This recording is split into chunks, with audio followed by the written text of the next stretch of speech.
Pete Fueling will join us in a few to talk soccer about 15 minutes from now, but let's continue our baseball conversation with Bill Krueger. And while the piggyback, Bill, seems like those roles are a thing of the past, we have six-man rotation in this recent road trip. What would you like to see from here on out? That's a great question. I think the piggyback is about as far-fetched as you can get. I didn't care for it. I thought it was contrived. You can't make a game. You can't split a game in half. You can't, you take in guys. Bryce Miller twice came out with like almost a no-hitter going with less than is a pitch allotment. You have to take him out of the game. That makes no sense whatsoever. It wasn't fair to either pitcher. Six-man has been much fairer to both pitchers, but now you're stretching out their work to where I think these pitchers are suffering, particularly the fastball guys. Kirby and Wu are suffering by not pitching more often. Their command isn't as good. It helps the other guys a little bit, but it certainly helps it hurts those two guys. So I don't know where they're going with this. It's a difficult one because how do you go from 6 to 5 with this team? I don't know where they're headed unless they feel like someone needs to take a breather and they take them out. But eventually you got to face this whole situation again. Who's going to be the one that's the odd man out? It certainly isn't going to be Bryce Miller because he's been unbelievable. You look at the numbers, and the four, Kirby, Wu, Gilbert, and Hancock, have all had, they floated between 3 and 4 ERAs, 14 starts, 80 innings, a good allotment of quality starts, and then you look at Castillo with a 5 ERA and 1 quality start over his 12 starts. It's obvious that in my opinion, Luis Castillo has to go out and sacrifice to the team and pitch in the middle of the game, and who knows what might happen out there. I'm not going to surmise anything. I mean, if there's a bigger injury problem with Munoz, I would not be afraid, believe it or not. I would not be afraid to put Luis Castillo in the end of the game. I'm not saying it's going to happen today, but I wouldn't be afraid of it because my personal opinion, there's a lot of historical things that would say that I'm correct. But the great pitchers, Smoltz and Eckersley, we can go down the list of guys that got to the end of their starting time. They went to the bullpen and became closers, and they did very well. So something to think about as you're trying to placate a guy like Luis Castillo. Well, and Bill came to school with his homework, Paul. He did his homework last night, and it's right here. And I'm looking at your notes, and you just mentioned it, Bill. And I look at Kirby, 7 quality starts. Wu, 8 quality starts. Gilbert, 5 quality starts. Hancock, 8 quality starts. And Luis Castillo, just 1 quality start. I mean, if you're a fan, that says a lot right there, that stat. In today's game, as much as we tell guys to go out and, empty the tank and throw them everything and make everybody swing and miss, yeah, but you still want that inning. I mean, if you could get a starting staff to give you more and more inning a start, do you know how much better any team would be? And how much you could shorten the workload on the bullpen. That's what they need to get, is more of innings from these guys. And right now, Castillo is not the guy that's giving you innings. He's got a great arm, but he ends up, the pitch count just amps up. He gets a lot of foul balls, and that's why he's not getting it done. You brought up Luis Castillo and maybe doing something for the team. We hear this in team sports. It doesn't matter if it's college, pro, high school, whatever level it is.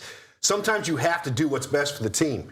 So are you kind of seeing this as maybe, even though the Castillo's making plenty of dough, is this a thing where he needs to step up and do something for the team as an organization instead of worrying about himself?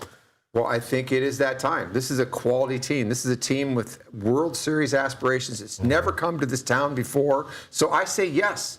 I don't think it's easy. I'm the one that came out and said that this guy should go to the bullpen, and clearly he's pitching better than anybody in baseball, so Miller's not going to the bullpen. I mean, he'd be a great replacement for Brash. He would make this bullpen electric. But at this point, he's staying right where he is, and if Luis would go out there and say, yeah, I can pick up the middle of the game a couple games a week, and if he does that and he carries it to the guys that you like, the club wins, and he becomes a hero in a sense. And who knows, as you shuffle the deck, where Castillo might land, because he is a strike thrower. He's a confident guy. I think he can take those 3 outs at the end and do them. I would argue if the World Series started on this day, Bryce Miller would be your Game 1 starter.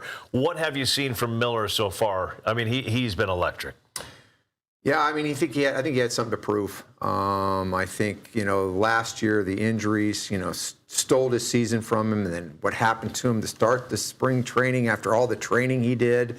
Boy, I think he wanted to show everybody that what he did 2 years ago is real, and he's even better than that now. I think his touch on his off-speed pitches is better. He's stronger. He's throwing the ball at the top line with power. And his split has become a pitch that was 2 years ago.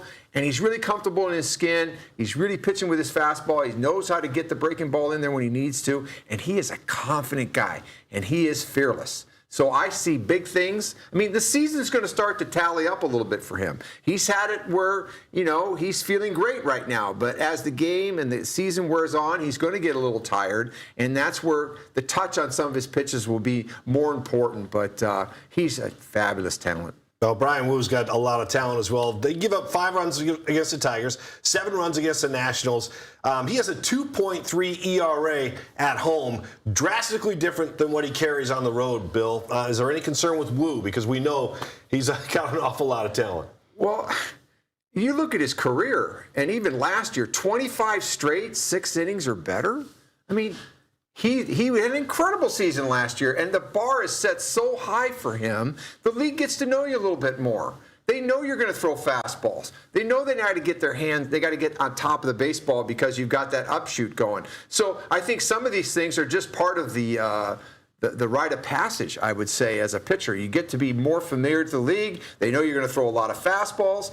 And yes, does he pitch better at home? Yeah, because we've talked about it. Up the middle of the field, you get away with a slightly misplaced fastball, you get away with it. So he needs to fine-tune. He needs to pick one breaking ball, the cutter or the slider or the sweeper. Get one that you really believe in, that really works on right-hand hitters. Work on your changeup. Start thinking about your changeup early in the game. Get it in play against those left-handers. And he's got to do a little bit better of pitching in on left-handers. So, I mean, there's a lot of little things that he can work on. He's still going to be dynamite at the top and the bottom with the fastball. Down. Tough to pick up. That's still his moneymaker. But he needs to just refine the touch on those other pitches and, just honestly execute a little bit better.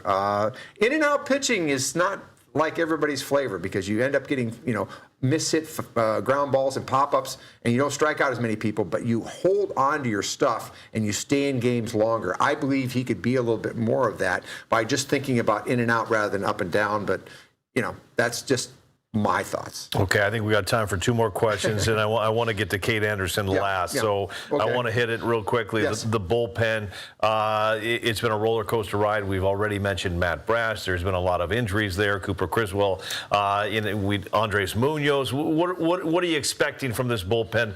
Let's just say the next 10 games.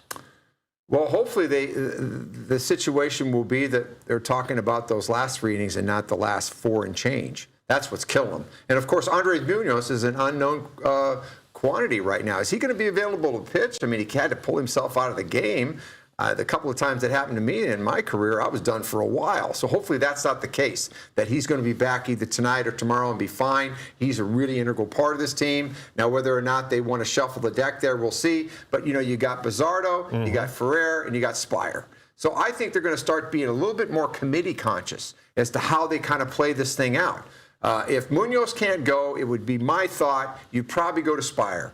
Best stuff, having a great season, strike thrower. It's so important as a closer not to walk people. That's why Ferrer isn't your best choice. And Bizzardo as well. I like all of them. They're all different, but they all fit in the game in a different way. So, and who's going to pick up the middle of the game? That's where Castillo could really help this team because you don't want to have to go to those 3 guys too soon.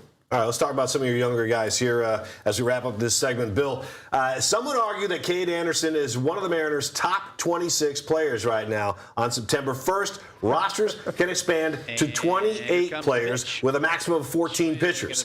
Do you wait until September for the Mariners' #1 draft pick from last summer, Cade, or do you bring him up right now? I think he's probably a September call-up. That doesn't mean that he couldn't have a big influence on a playoff run by this team because they have no left-handed starter. Plus, I mentioned this to the audience last week.